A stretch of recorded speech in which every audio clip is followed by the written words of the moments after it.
A soft December morning had descended upon the earth. Cold winds rained everywhere. A sleek black car rolled to a stop in front of a small, beautiful house.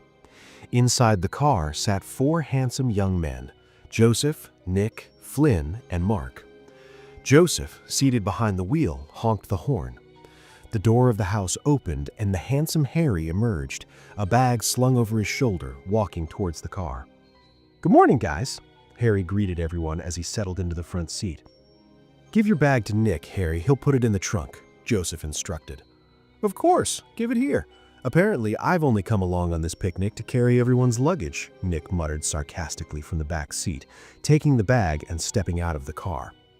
"What's wrong with him, Mark? Why is he so worked up?" Harry asked, glancing at him through the rearview mirror. Nick and Mark were brothers.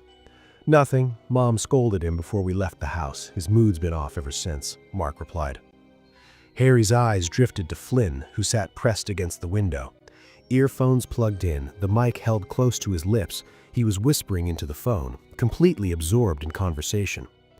"He never gets tired of talking to his fiancée day and night," Harry remarked to Joseph.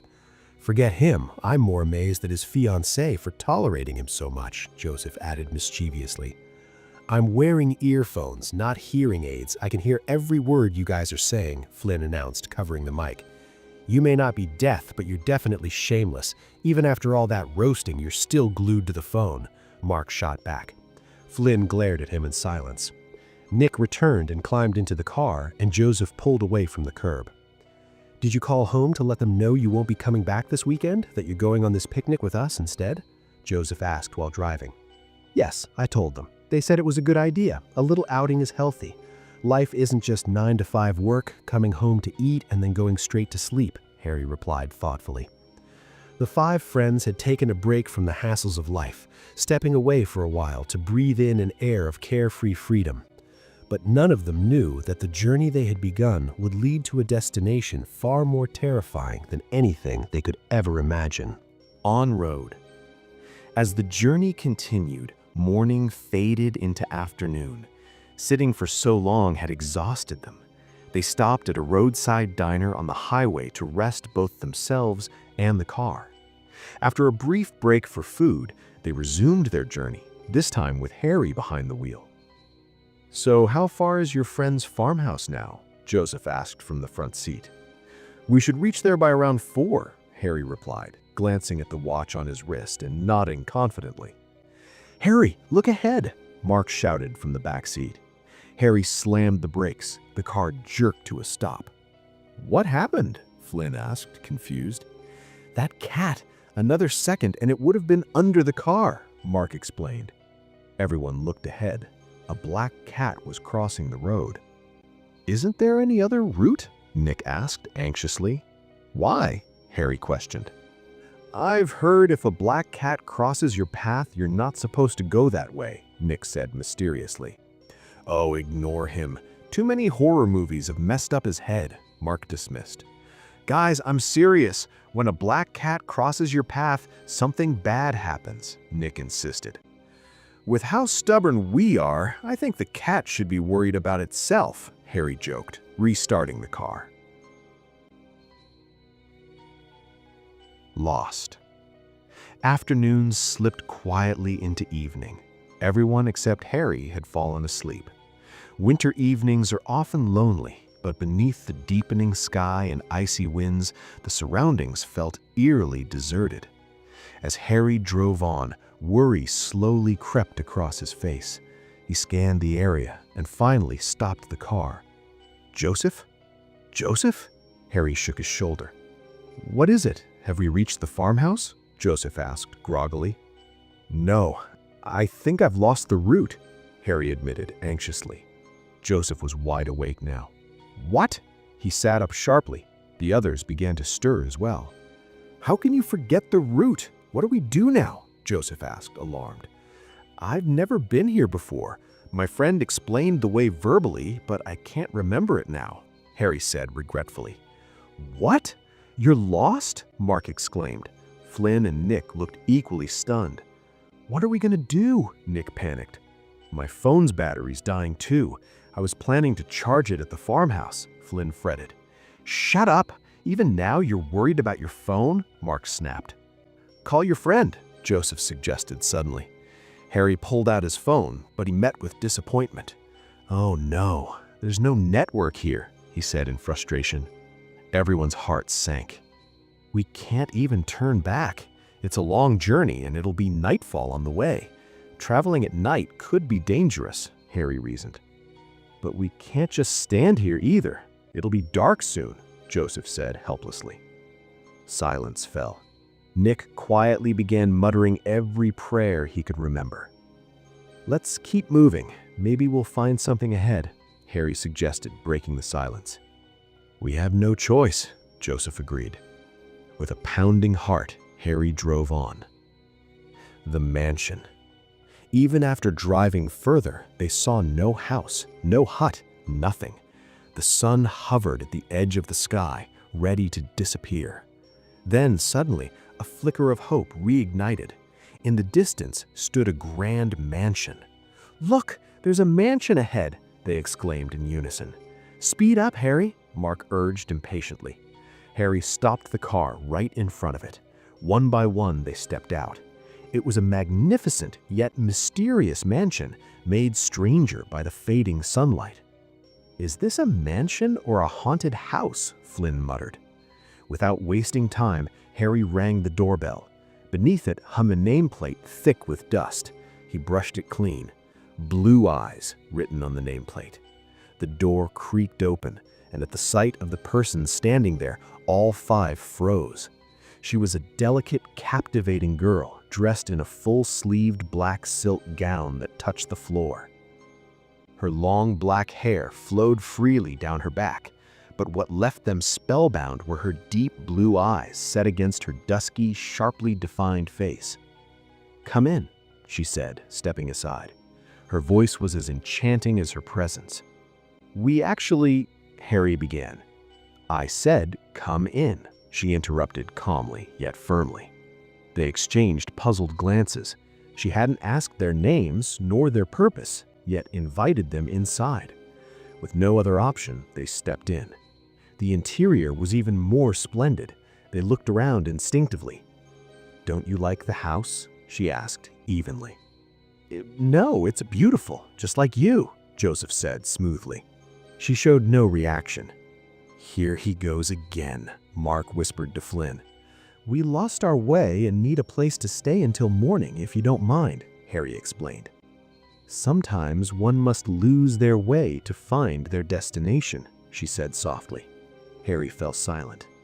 There are guest rooms upstairs. Freshen up. We'll meet at dinner. She gestured towards the marble staircase. Thank you so much, Joseph said gratefully. She turned to leave. Excuse me, what's your name? Joseph asked. She paused without turning back. Zarka, she replied flatly and walked away. Dinner. Relief washed over them after finally finding shelter. The heater's warmth eased their fatigue as winter winds howled outside. Flynn sat near the socket charging his phone. Harry unpacked his bag. Joseph examined the room. Nick lounged on the bed while Mark went to freshen up. What the hell? Still no network, muttered Flynn. There are no towers here. Give your phone a rest, Harry replied. Oh God, this bed feels heavenly. Straight from a long journey to paradise, Nick sighed. And paradise has an angel too, Joseph teased. Not an angel, more like arrogant, Nick said. She didn't talk properly to anyone. Being reserved doesn't always mean arrogance, a voice cut in. They turned. Zarka stood at the door. Dinner is served, she said, and left. She gave us shelter and you're passing comments. That's not right, Harry frowned. At the table. 6 people sat in the dining room, yet only the clink of cutlery echoed. Why aren't you eating? Flynn finally asked. I don't eat this, she replied, eyes on her hands. Then what do you eat? She looked at him. Her gaze unsettled him instantly. Oh, I get it. You must be on a diet, Nick concluded. No response. Is your eyes real or are you wearing lenses? Mark asked curiously. What do you think? She countered. For the first time, a faint, mocking smile appeared on her lips. "Is there no one else in your family?" Joseph asked. "No." "They live elsewhere?" "They left this place long ago. I'm the only one here." Silence followed. "I'm done. Thank you for the wonderful dinner," Nick said politely. "Could I get a cup of coffee later?" Flynn asked. "Write down whatever you need. It'll be sent to your rooms," she said, standing up. "And one more thing," she added without turning. "You don't have to share a room. This house is large enough. Good night." By the time they processed her words, she was gone. After dinner, everyone had gone upstairs to separate rooms, as Zarka had instructed. The place felt unnervingly desolate. The cold silence hanging in the air carried an eerie weight, made even more unsettling by the distant howls of wolves echoing at intervals. "What the hell? There's absolutely no network," Flynn muttered, pacing the room restlessly with his phone in hand. "How am I supposed to talk to Sarah now?" He stopped mid-step, frowning. In a house this big, there has to be a landline. The thought struck him suddenly. Sliding his phone back into his pocket, he stepped out of the heater-warmed room. The cold hit him instantly, and he zipped up his jacket. The upper floor was lined with neatly arranged rooms, separated by a metal railing. Peering down through it, he saw the vast hall below, utterly deserted. As his left hand brushed against the railing, the silver engagement ring on his third finger caught the light.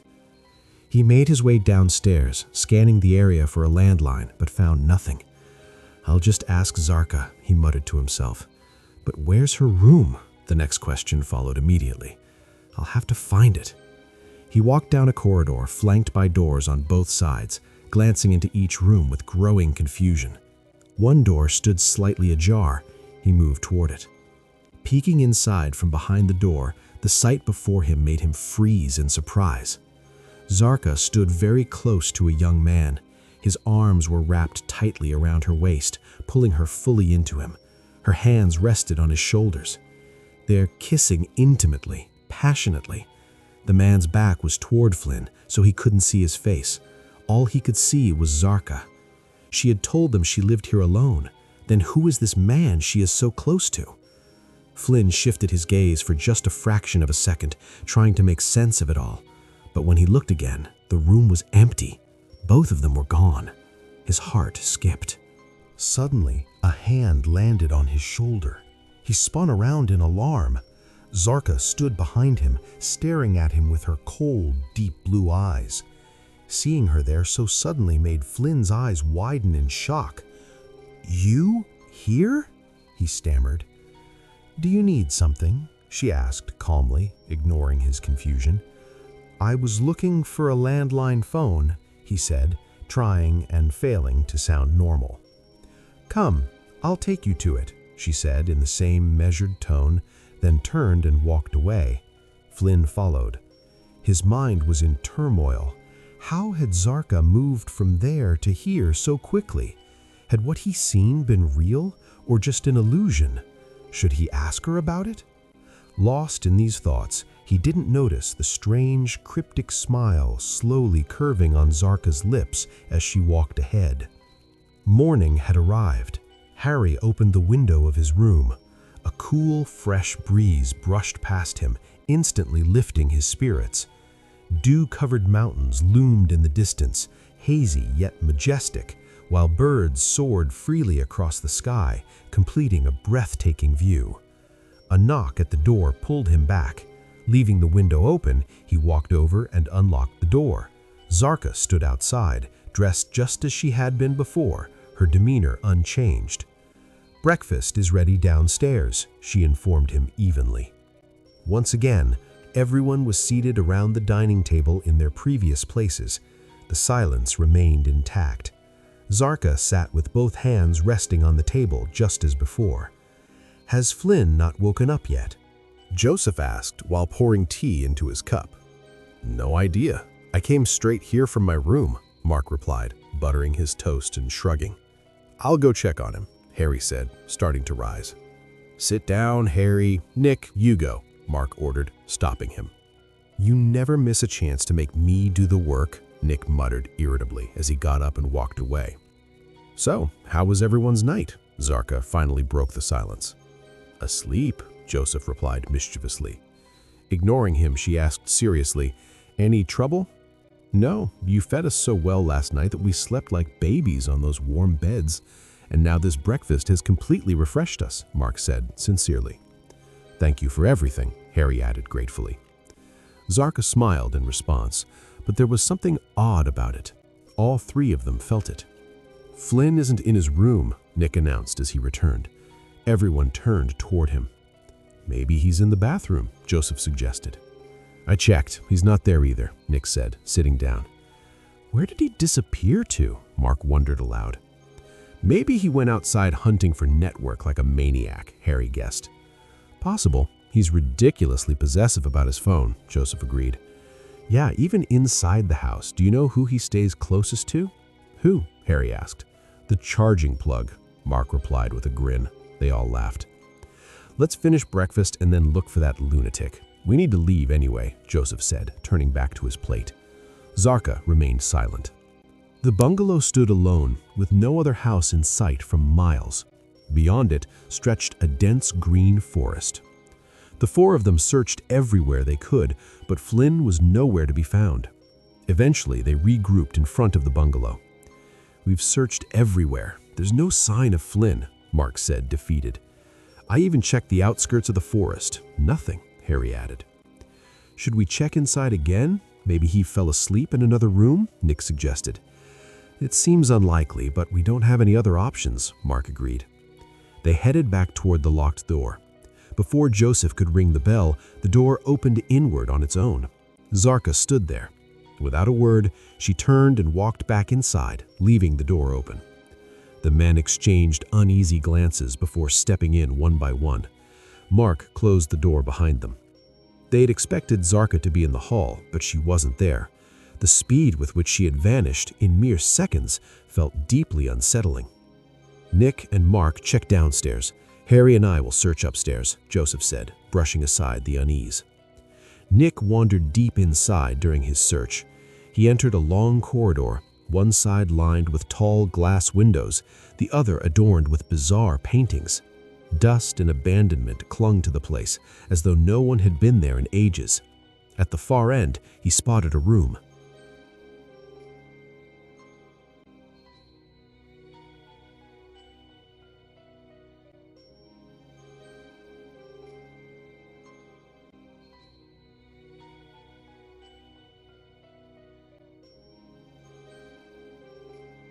As he moved toward it, his heart nearly stopped. A finger protruded from beneath the door. A silver ring gleamed on it. It took him a moment to recognize it. "Flynn? Are you in there?" Nick called out, knocking in panic. No response. "Is this some kind of sick joke?" he whispered, but still, silence. With trembling hands, he bent down and pulled at the finger. It came away in his hand, severed. Nick's scream echoed through the bungalow. The others came running. They found him slumped against the wall, shaking violently. "What happened?" Mark asked, kneeling beside him. Nick clung to him in terror. "What's wrong?" Joseph demanded. Nick pointed wordlessly. They followed his gaze. Flynn's blood-soaked finger lay on the floor. Harry rushed forward and opened the door. It swung open easily. "Flynn," he whispered. The room was vast and empty. In the center, Flynn lay face down in a pool of blood. They rushed to him. Harry turned him over. They froze. Someone had brutally ripped open his chest and torn his heart out. "Oh God," Joseph gasped. Nick screamed Flynn's name, collapsing into sobs. Mark retched. Harry stood speechless, shattered. "Who could do something this savage?" Harry finally whispered. "It's her, Zarka," Joseph said coldly. "This is her doing." "But why?" Mark asked. "She'll tell us," Joseph replied, walking out. "Zarka! Zarka!" Joseph shouted as he entered the hall. The others followed. No response. "We should leave, now," Mark said, panic creeping into his voice. Yes, she'll kill us too, Nick cried. I'll start the car. Grab your things, Harry agreed. And Flynn? Joseph asked. He's gone. If you want to end up the same way, stay, Harry said grimly. They didn't waste another second. They fled. They drove desperately, trying to escape the area, but the desolate roads twisted endlessly. Dark clouds swallowed the sky, turning day into dusk. Suddenly, Harry slammed on the brakes. We're back, he said in shock. The mansion stood before them again. How did we end up here? Mark shouted. I didn't turn back, Harry protested. She's trapped us, Nick whispered. Reverse, now, Joseph yelled. The engine died. Panic surged. A massive tree crashed on the car moments after they escaped it. Darkness fell. When they opened their eyes, they were sitting on the floor of Mansion Hall. How did we get inside? Mark whispered. She's a witch. She won't let us go. Silence swallowed them whole. They had shut themselves inside the room. It wasn't a safe plan by any measure, but for someone drowning, even a straw feels like salvation. Nick sat pressed against Mark, clinging to him as if letting go would mean certain death. Joseph stood lost in thought, desperately trying to come up with a way out. Harry paced the room, his restlessness betraying his fear. I wish we had listened to Mom and never come here, Nick whispered, regret clawing at his chest. We'll never hear her voice again, never see her, never eat the food she made for us. We're going to die, Mark. We're going to die. He broke down like a terrified child. The others felt their hearts twist painfully at the sight. A knock echoed at the door.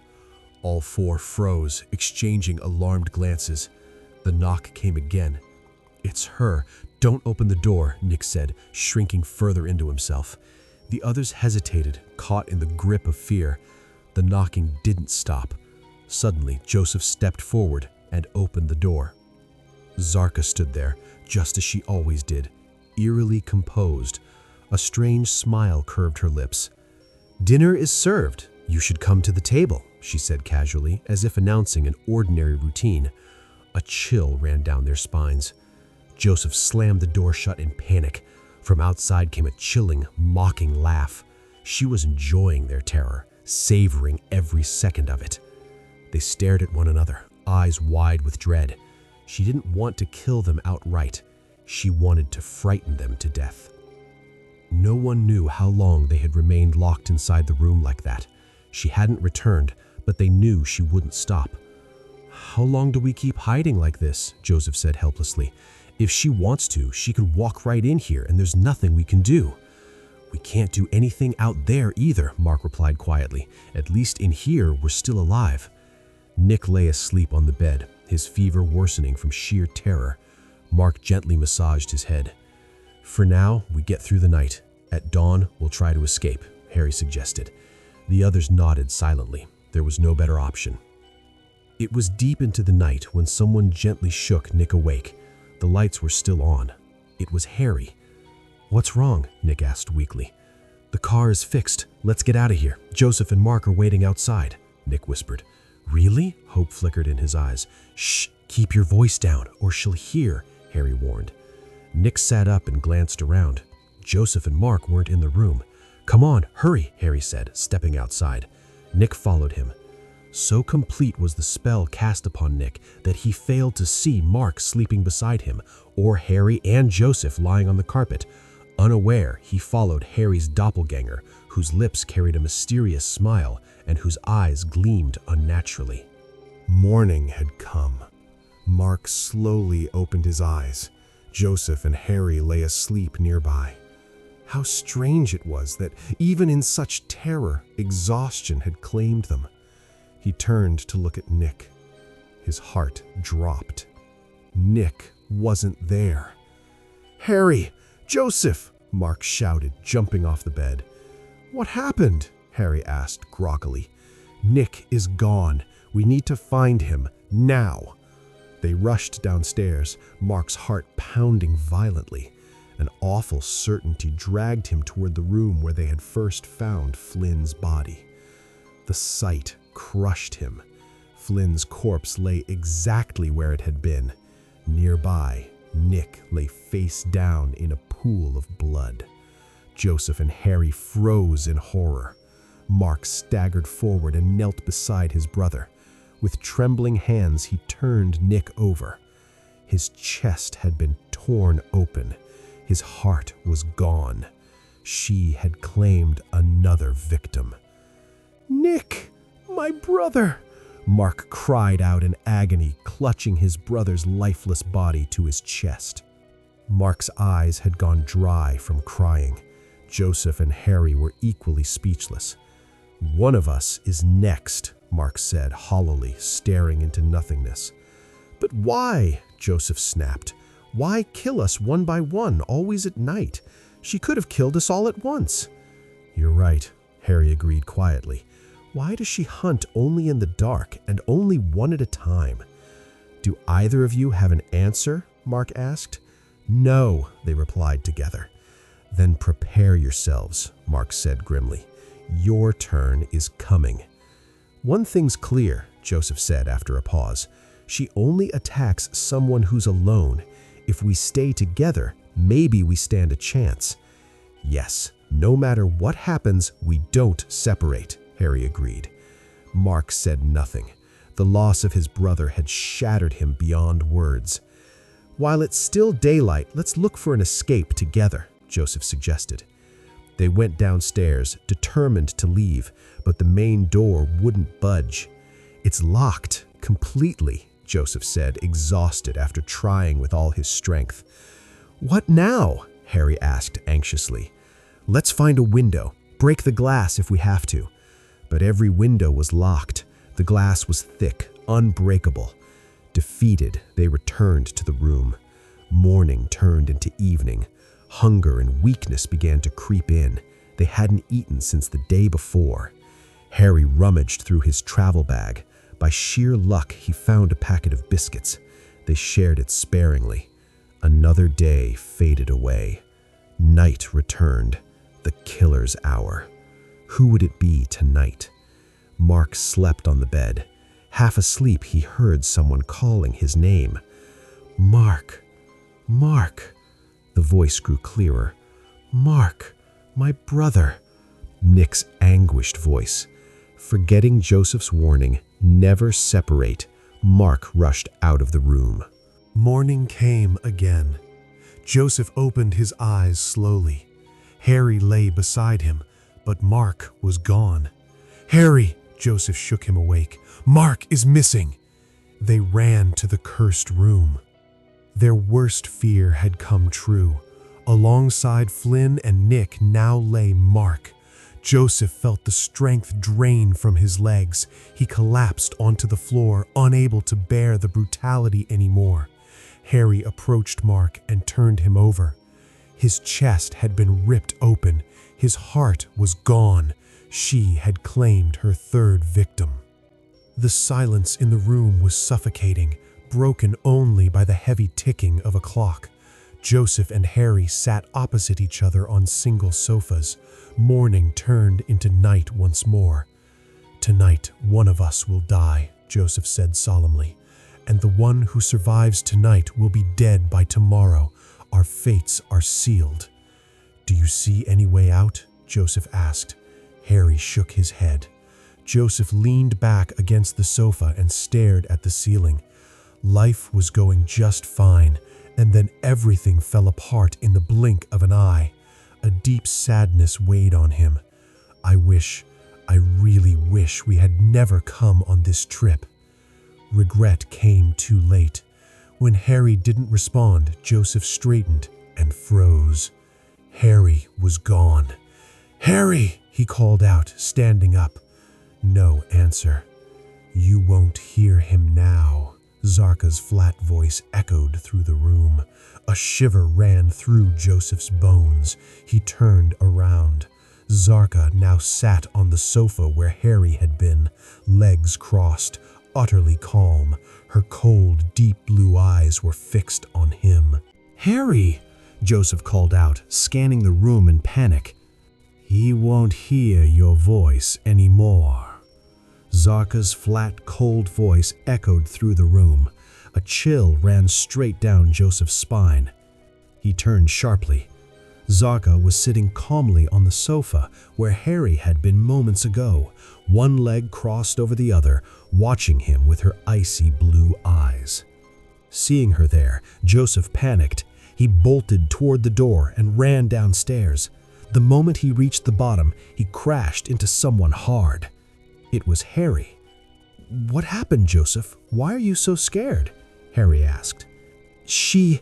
Upstairs, Zarka," Joseph managed to say, barely able to breathe. "All right, calm down.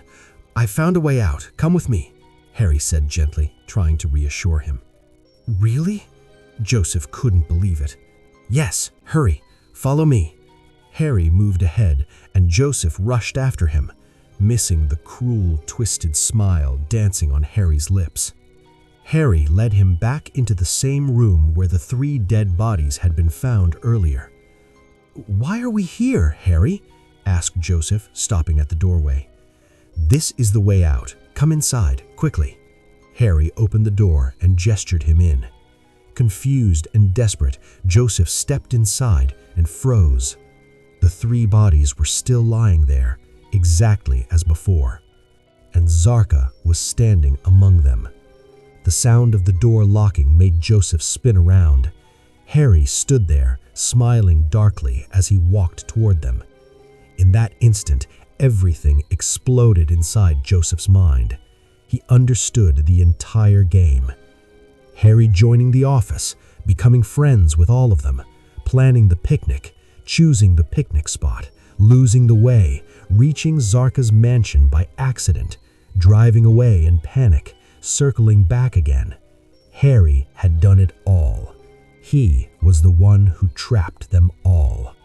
"What's wrong?" Harry said mockingly, stopping beside Zarka. "You look shocked." "Harry, you did all this?" Joseph whispered, unable to say more. "Yes, I did all of it. For my Zarka." He wrapped his arm around Zarka's waist and pulled her close. Joseph trembled. "What? Your Zarka?" he gasped. "Yes, mine. She's my wife." Joseph's eyes widened in disbelief. Zarka stood beside Harry, a faint, unreadable smile on her lips. Joseph couldn't believe it. It felt like a nightmare, yet it was horribly real. "Why, Harry? Why?" Joseph asked in pain. "Because there was no other way," Harry said quietly, then continued. 5 years ago, we had a love marriage. We were happy, very happy. Then we found out we were going to have a baby. I took extra care of Zarka. We even chose our child's name. Everything was perfect." His voice cracked. "Then one day, we had an accident. When I regained consciousness, I was told my wife and unborn child were gone. I couldn't accept it. How could Zarka leave me? We had promised to stay together forever." As Harry circled Joseph, pain seeped into his voice. "I couldn't live without her, not for a moment. I decided I would bring my Zarka back." Madness flickered in his eyes. "I went to different spiritual healers. No one helped, until I found one who agreed. He said he could bring Zarka's soul back, but—" Harry paused. "But for Zarka to stay alive, she would need to eat 1 human heart every month, on the nights of the full moon, the 11th, 12th, 13th, and 14th. That would be her only food. If she missed even once, she would die." He whispered the last words close to Joseph's ear. Joseph shuddered. "I agreed. After 40 days, he told me to come here, said my Zarka was waiting. I ran here like a madman, and I saw her. She was really here." His trembling voice was filled with joy and obsession. "I stayed here with her. We lived together again. But before every full moon, I had to arrange 4 people for her food. His tone turned cruel. First, I brought 4 old college friends here. Zarka consumed them one by one. Then I started making friends in different places and bringing them here. That's how 3 years passed. Joseph felt sick. Then I joined the same office as you, Flynn, and Mark.